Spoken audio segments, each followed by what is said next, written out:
queried the payment voucher and supporting documents. I can see a payment voucher here where the payee is Kenya Power. Is that the one? Yes. The 6 million was paid to Kenya Power? Yes. Yeah, at the time of audit, this voucher was not availed, but now we are seeing the voucher. Now, the people of Kisii, in their mind, ulikula 6 million, as per this report. Because these reports, when they come out, people make conclusions. If these records were available in the entity, why were they not provided to the Auditor General?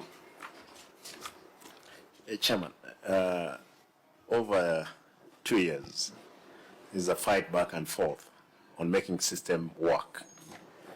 Therefore, you'll find that even documents miss intentionally because they would want, the same people, Mr. Chair, they would even give the Auditor General that investigate this particular item of Kenya Power.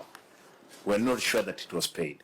Then later on they produce, because again, the perception which is created outside there, as you put it, when the report is out there, is that this money has been stolen.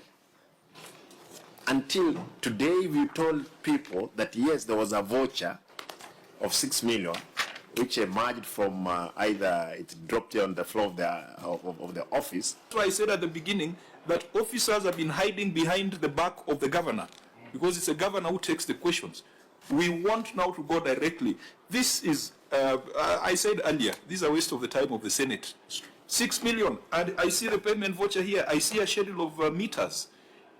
Why should it be a big issue that ends up in an audit report, Governor? Have you taken administrative action? Chair, on that same issue, get up the next station.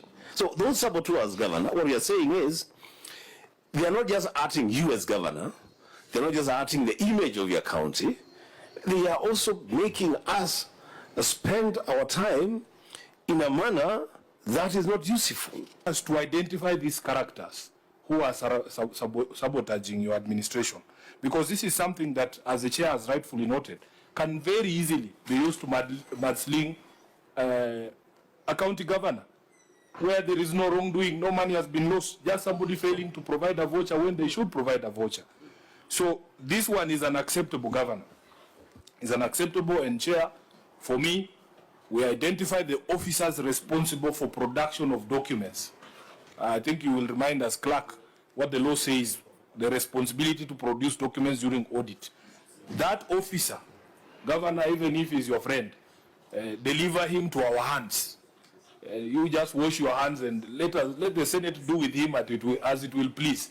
Because we cannot allow this to continue, and we shouldn't be sitting here to look at vouchers. You are not like Isiolo.